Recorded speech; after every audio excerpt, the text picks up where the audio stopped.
Ya,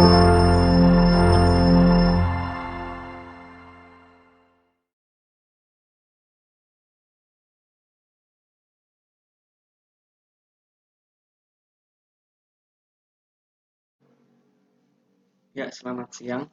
Saya Swangga Aditya Primandaru dari Prodi D4 Teknologi Rekayasa Elektro. Saya di sini akan mempresentasikan salah satu topik atau materi dari praktikum elektronika, yaitu clamper. Ya, jadi apa aja yang akan saya presentasikan?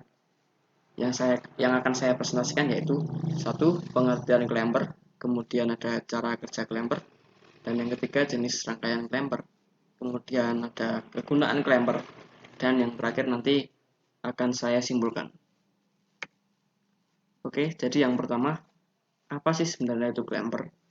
Jadi rangkaian clamper atau penggeser itu digunakan untuk menggeser suatu sinyal ke level DC yang lain. Untuk membuat rangkaian clamper, minimal harus mempunyai sebuah kapasitor, dioda, dan resistor. Di samping itu, bisa pula ditambahkan sebuah baterai. Harga R dan C harus dipilih sedemikian rupa, sehingga konstanta waktu RC cukup besar agar tidak terjadi pengosongan muatan yang cukup berarti saat dioda tidak mengantar. Dalam analisa ini, dianggap diodanya adalah ideal. Nah, untuk sebagai contoh, saya sudah membuat sebuah atau dua buah rangkaian dioda. Nah, jadi seperti yang dikatakan dalam presentasi tadi, kalau sebuah clamper itu minimal harus memiliki dioda, resistor, dan kapasitor. Jadi apa saja fungsinya ini? Sebelumnya kita lihat dulu grafiknya seperti apa.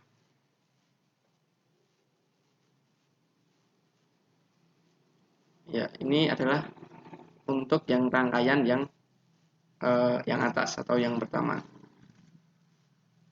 Nah, pada rangkaian ini terlihat ini merupakan grafik yang mohon maaf, ini adalah untuk rangkaian yang kedua. Terlihat ini merupakan grafik untuk yang diodanya forward. Jadi akan seperti ini. Nah, di sini untuk pada grafik terlihat untuk grafik yang minus terlihat terpotong atau tergeser. Jadi untuk yang dioda forward, maka grafik pada bagian minus atau negatif akan terpotong. Nah, terus tadi apa fungsi dari yang kapasitor ataupun resistor? Jika dioda sudah terlihat fungsinya untuk sebagai pemotong positif atau negatif. Jadi kita coba untuk merubah kapasitor dan resistornya. Oke, sekarang kita coba resistor.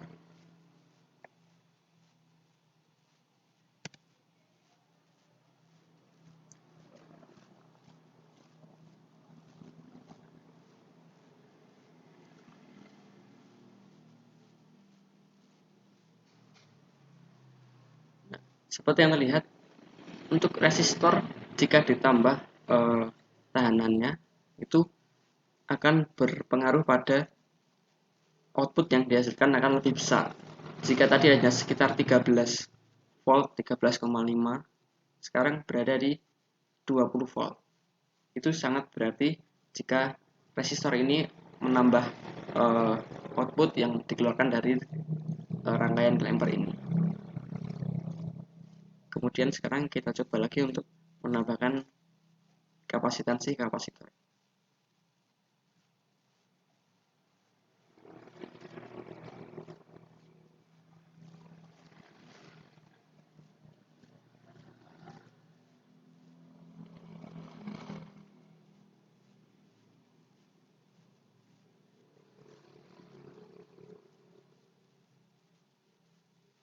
Nah, untuk tambah kapasitansi kapasitor, terlihat ini juga menambah, tapi hanya sedikit sekali. Jika tadi maksimal 20 volt, sekarang berada di 21 volt. Ini berarti jika kapasitor ataupun resistor semakin besar, maka output yang akan dikeluarkan pada rangkaian clamper ini juga akan semakin besar. Oke, kita kembali kepada presentasi. Nah, gimana sih cara kerja rangkaian clamper itu? Jadi, rangkaian clamper ini memberikan penambahan komponen DC pada tegangan masukan. Akibatnya, seolah-olah terjadi pergeseran atau clamping pada tegangan.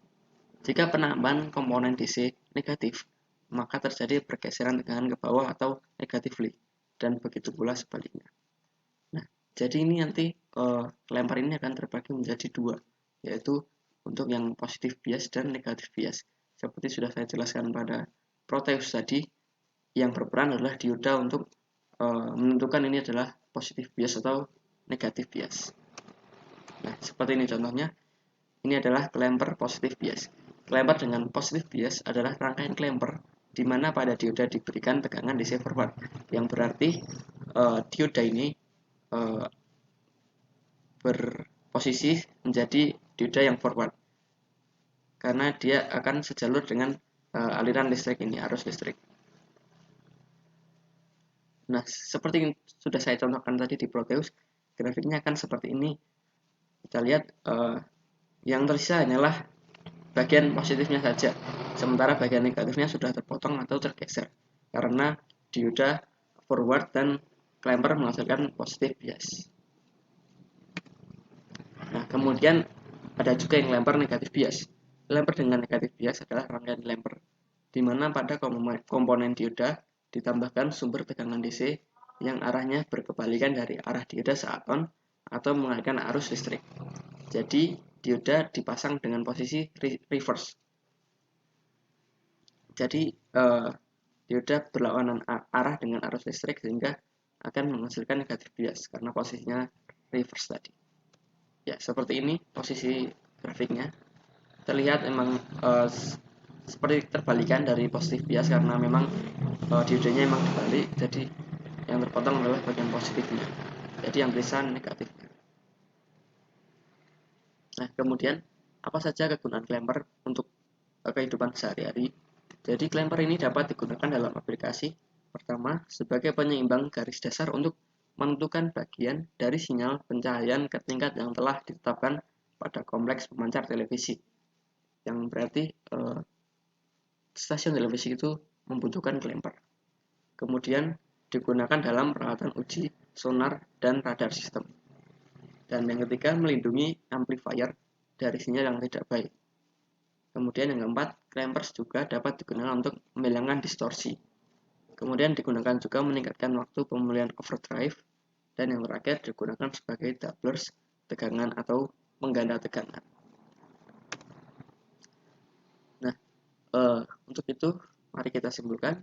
Jadi rangkaian clamper berfungsi untuk menggeser sinyal pada grafik ke level tertentu. Seperti tadi pada yang positif bias, maka yang negatif akan tergeser atau hilang. Kemudian yang untuk negatif bias itu kebalikannya, yaitu yang negatif akan tetap dan positif akan tergeser. Kemudian rangkaian clamper itu minimal terdiri dari dioda, resistor, dan kapasitor.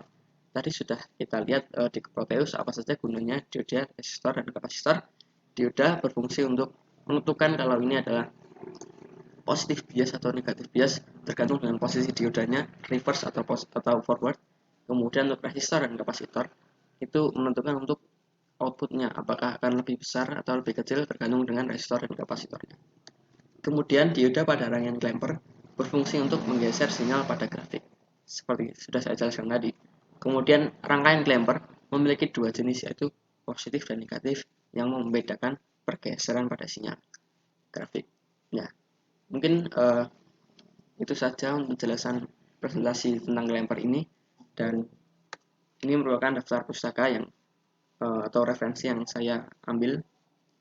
Dan sekian dan terima kasih. Mohon maaf jika ada kurang atau salah. Semoga menambah pengetahuan kita dan terima kasih.